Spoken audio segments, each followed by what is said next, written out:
Matt, we have talked about the blues on this podcast before, and I believe the general consensus was we weren't into it.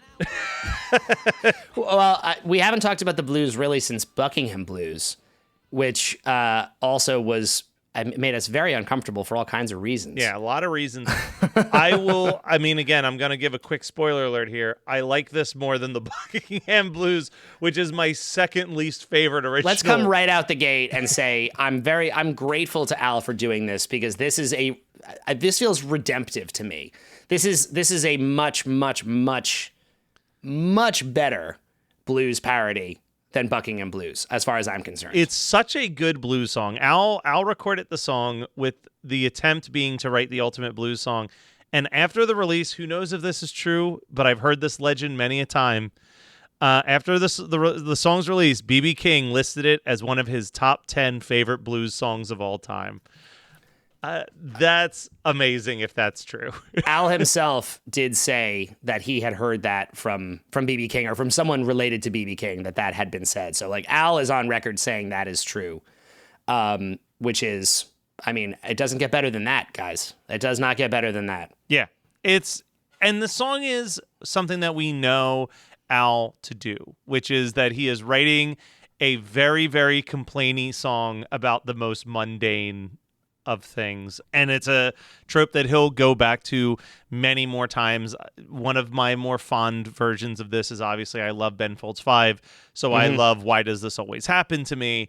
But this is kind of still in the earlier category of him doing these types of songs. Harmonica is being provided on this one from Jimmy Z, who just is a very, from the bit that I read on his Wikipedia, just a very prolific harmonica for hire, specifically in the 80s and early 90s. There you go. Harmonica for hire. I love that. There's some truly good lines in this, but the one that got the loudest laugh out of me this morning was, "My brothers and sisters all hate me because I was an only child." Like that is the type of bizarre, strange wit. Like this song is like an existential crisis set to blues music. It is. And I also love the fact, like, the name of this song, Generic Blues, is so great, because this is, to get into a little bit of like music speak for a minute, like the blues is a genre and a style of music that actually does have kind of a set of rules that you have to follow in order to fit a form. And there's something called 12-bar blues, which is just a sequence of chords that a song can occupy. And this song sits in 12-bar blues. It follows all of those rules, and complete with the like guitar solo in the middle, and all the way down to the first line. Like I woke up this morning, even before then I went back to bed is the joke. But like, well, I woke up this morning. I don't know offhand. I didn't look this up, but I would bet you could find easily somewhere between 10 and 20 real blues songs that start with that line. Oh yeah. Like this is a great example of him like learning a form. We talked about like exploring this genre, learning the rules, and then coming up with his own version. Like you said, he wanted to create like the ultimate blues song by hitting every marker he possibly could of what goes into like a complete blues track. And then, of course, he starts at the most basic, and by the end of the song, he is so off the rails. His character story just gets more and more insane. The first 4 lines, that I woke up this morning, then I went back to bed, it's a little bit funny, but also easily could envision B.B. King singing that line. Yeah, and I mean that is, like you said, it's kind of funny, but at the same time, if you think of the song, if you imagine the song as like in a different frame, right? Mm-hmm. Think of it as an existential crisis. Think of it as anxiety or like depression or whatever. Suddenly the "I woke up this morning and then went back to bed" is kind of a dark, depressing line. Oh, it's this is again, it gets so over the top that you have to laugh at it, but like, no, this is a cry for help from a deeply depressed person. Yeah. That is what this song absolutely is. It is like, this guy is very unhappy. Yeah, got a funny kind of feeling, like I got broken glass in my underwear, and a herd of wild pigs is... A herd of wild pigs. Sorry, a herd of wild pigs is trying to chew off my head. You know what I'm saying? Yeah. And then we get to the I ain't got no money. I'm just walking down the road. That another absolute could go into any blues song. I ain't got no money. I'm just walking down this lonely old road. Again. I wish I could get me some money, but I forgot my automated teller code. That's a great one because he's literally taking every cliched blues trope and just like twisting it just enough where it's like, oh, he's got money, he just doesn't can't get to it. He physically can't get it. I was born in a paper sack in the bottom of a sewer. I had to eat dirt clods for breakfast because my family was so poor. Nice slant rhyme rhyming sewer with poor. Yeah. And then if I get, my daddy was a waitress and my mama sold bathroom tile. My brothers and sisters all hated me because I was an only child. That line is so fucking witty. Like, it's very, very witty. It's really, really clever. Yeah. And then even I got the blues so bad I kind of wish I was dead is not even not like, it's funny how he's injecting these like lines that feel like they could absolutely just be from any quote unquote generic blues song, and then he like amps it up in the final line, maybe I'll blow my brains out mama, or maybe I'll go bowling instead. Like, so bizarre. And then we get this. I mean, when I say this is an existential crisis song, we get this verse. Yeah. I'm just a no good, scum sucking, nose picking, boot licking, sniveling, groveling, worthless hunk of slime. Nothing but a low down, beer bellied, boneheaded, pigeon toed, turkey necked, weasel faced, worthless hunk of slime. I guess I got pretty low self-image. Maybe it's a chemical imbalance or something. I should probably go see a doctor about it when I've got the time. And then he yells, "Make it talk," for the guitar solo to kick in at that point, which also brings me back to I Love Rocky Road, where he yells, "Make it talk," right before that guitar solo as well. Yes. And then as the guitar solo is playing, he keeps yelling, "Make it talk," until about 45 seconds of guitar solo where he goes, "Okay, now make it shut up." Like, well, because Jim West is doing this, like, it feels very appropriate at the beginning, but then by the end of the solo, he is literally just hitting this one really dissonant, like, and he just goes and goes and goes until finally Al goes, "All right, make it shut up." It's great. It's great. I have to. We don't always do this, but I have to read every one of these lyrics. No, this last verse is unbelievable. Plagues and famine and pestilence always seem to get me down. I always feel so miserable whenever I'm around. I'm sorry. Yeah, I have to highlight that. I always feel so miserable whenever I'm around. Oof, man. Again, funny. And that is also heavy, heavy, heavy. I wish somebody would come along, stick a pitchfork through my brain. I'd flush myself right down the toilet, but I'd just clog up the drain. And then we get back into the chorus. I've got the blues so bad. Kind of wish I was dead. Maybe I'll blow my brains out, mama, or maybe I'll go bowling. I said just maybe I'll go bowling. Maybe I'll just rent some shoes and go bowling. Maybe I'll join a league, enter a tournament, put on a stupid looking t-shirt and go bowling instead. Yeah. I mean, amazing. Again, it's great. And I just to go back to where we started, I would still say, like, this type of the blues it's hard. This is very difficult to do in a way that doesn't make you cringe. And Al has hit the perfect, in my opinion, this is a dangerous game. And Buckingham Blues, I think we also said it's unfair now looking back on the subject matter of that song really makes it look worse than it was. But this is such a better, the band's performance is better. The jokes of it land much better because he's lampooning the genre and not lampooning these human beings. Yeah.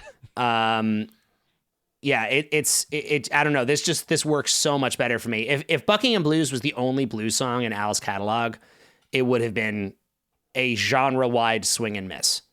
Oh, yeah. And I'm very, very glad that he did this. No, and he absolutely, in the same way that he perfectly embodies Devo when he does Dare to Be Stupid, he perfectly nails the Talking Heads when he does Dog Eat Dog. He has completely nailed this genre in such a smart, fun, and interesting way. Mm-hmm.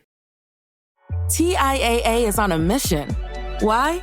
Because 54% of Black Americans don't have enough savings to retire. So in collaboration with big-name artists like Wyclef Jean, TIAA released Paper Right, new music inspiring a new financial future. With 100% of streaming sales going to a nonprofit that teaches students how to invest. Stream Paper Right now and help close the gap. 91 Donkey Lane is a magical apartment complex that contains immense power but lacks intelligent inhabitants. What is happening? I'm getting texts. Why are we getting a lot of texts? People found out what we did. Oh, dividing Mike Myers into an infinite amount of tiny Mike Myers? Listen to 91 Donkey Lane for free on Spotify or your favorite podcasting app. More at 91donkeylane.com. See you there, you donkeys. I legitimately am kind of... no matter where I seem to put this, I feel like it deserves to be higher. Like every time. Yeah. Well, there's another interesting note here, just because I always want to keep coming back to UHF itself. So there is this, when we watched the movie in the commentary, I think I followed this up, or maybe I rewound it after it because I noticed something. There is in the credits for UHF. Yes. There is a song that is credited. It's all Al stuff. And I noted that there's a song credited in UHF that is called Way Blue. Okay. And it is credited as written by Steve J. Okay. I saw this in the credits. I was like, Way Blue by Steve J. What the hell is that? Yeah. And I did a little bit of research, and Al addressed it in an Ask Al from back in the day. Al says, Way Blue, from what I remember, was the name given to the generic blues music playing in the bar before Stanley begins his mop speech. Oh. And it's where Al orders his daiquiri. Yeah. And he's sitting and they're lamenting that it's over. It's not going to happen. And there's a song playing in the background that is literally a piece of basically generic blues. Al, by his own admission in that thing, calls it generic blues. So why is this not that? I mean, don't get me wrong. I'm glad that Steve J got a song in the soundtrack. Like, that's cool. And I'm not, it's great. As a fun side note, apparently Steve J's, the full version of that song is on, he has done music for film in the past, Steve J as a solo artist. And he had a CD called Film Music that features a lot of the compositions he made that have wound up in films. That is very out of print and is only available on Amazon for astronomical prices that I am not going to pay. But I'm curious if anybody out there has it. I would love to hear. I could not find it anywhere. I looked into it. Like Steve J's Way Blue. Look, I don't want to brag here. And Steve J does follow our podcast Instagram Hey, Steve page. J, if you're listening to this, I would love to hear Way Blue, your song. And I would also love to know, like, if this is a coincidence that that has gotten us to this interesting point where there's two pieces there's literally a song called Generic Blues and there's a song in the movie that is used as generic blues. Like, it's super weird to me that these are two separate things. Like, this song that we're hearing, Generic Blues, could have so easily existed in that scene in the movie. Yeah. And maybe the song happened later. Maybe it was like an afterthought. I don't know. I thought that was a really, really interesting. Here's what we're going to do. We're going to, guys, follow our Instagram page, obviously, because it's great. But every week I pull a clip and I make it a TikTok and an Instagram reel. We're going to make this conversation the Instagram reel. There you go. We're going to tag Steve J in it. And we're going to see if he can provide some answers. I love it. I love it. I really want to know because all the music, as we said, is Al did all the songs and the score is by John DePrez. There was that one credit for Steve J, who did, as I said, it's called Way Blue. And then there's also one other funny credit. This is totally unrelated to this song, but I thought I'm just seeing my note. I didn't talk about it before. The theme to Nutsy's Clubhouse is credited to someone named Todd Grace. Mm-hmm. And another one, I Googled that every way you can imagine, Todd Grace, Nutsy's Clubhouse, UHF, nothing. I don't know what that is. I don't know how that happened. I could not find a thing about Todd Grace and the theme to Nutsy's Clubhouse. So the music from UHF this remains one of the biggest mysteries I think we have come across on this show so far. I don't really understand how the soundtrack and the film and the score and all of these things actually all happened at the same time, yet there's shockingly little overlap. Yeah. It's just very, very weird to me. This, again, like, even aside from that scene, like, this could have, everything about the composition of this feels like it could have been inserted into the film anywhere.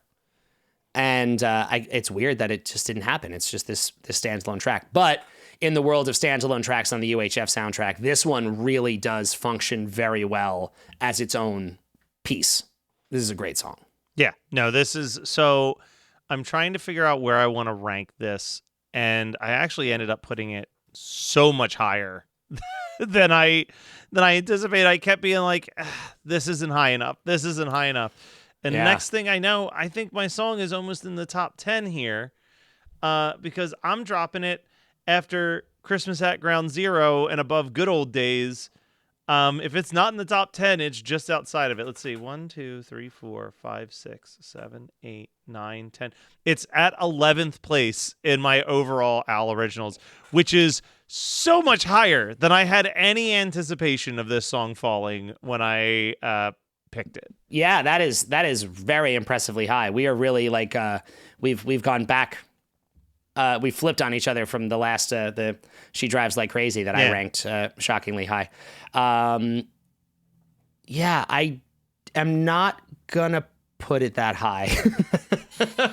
I do really, really like it. Don't get me wrong. And again, like I said, I am so, for people who have lost track, which I had until this point, I'm Buckingham Blues. I have at the absolute bottom of my originals of Al. It is the absolute lowest ranked thing I have. And so while this will not be a top 10 track for me, this is, I'm so glad this exists. And side note, this was another one I got to see him do on the Vanity tour with the band. And that was another real treat for me because I don't think he did this very much back in the day. I think that was definitely a Vanity tour, update for him. Yeah. Oh no, he did do it in the 90s a little bit. I'm going to put this in between Slime Creatures from Outer Space and Twister. Okay. I think that's fair. Yeah. I really do think it's great. I like it more than I feel confident that I like it more than Twister. Although hilariously on your list it's below Twister, right? Oh no, you have it above too. Yeah. I've scrolled down a little bit. Yeah. No, this is, it's, again, musically, I feel like there's not as much to talk about as we usually do. The guitar solo is really funny, but instrumentally, it is just him doing a blues track. Also, by the way, that quote about B.B. King saying it was in his top 10 blues songs of all time, that is written in the liner notes to the Weird Al, the permanent record box set that Al released. They say that in the liner notes that B.B. King said it was in his top 10 of all time. So I can't imagine that's something they would have printed lightly. Yeah, no, that's true. They must have had some indication that was true. Yeah, I mean, well done, Al and band. This is with the exception of a couple very over the top lyrics, I feel like you could fool people with this song. Yeah, no, this is a great job. Like I never really paid attention to this song until today, and man, is this a fresh new favorite for me. We are so close to finishing up this soundtrack, but first we got to get through a few other weird ones, like another sketch, an instrumental track, and then like the last two actual songs on the soundtrack. So stay tuned, but we are a month away from wrapping up the UHF soundtrack. So now's a pretty good time to get us those mailbag thoughts. Yeah, submit soon, guys, because you don't miss the boat. Yeah, we're gonna have to record that mailbag while you're in Europe. So that's great. I'm excited about that. That sounds like that'll be real easy to schedule. Yeah.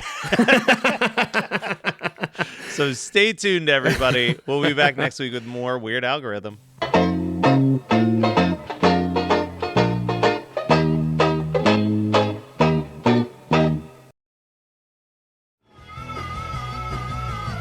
You're listening to the Geekscape Network.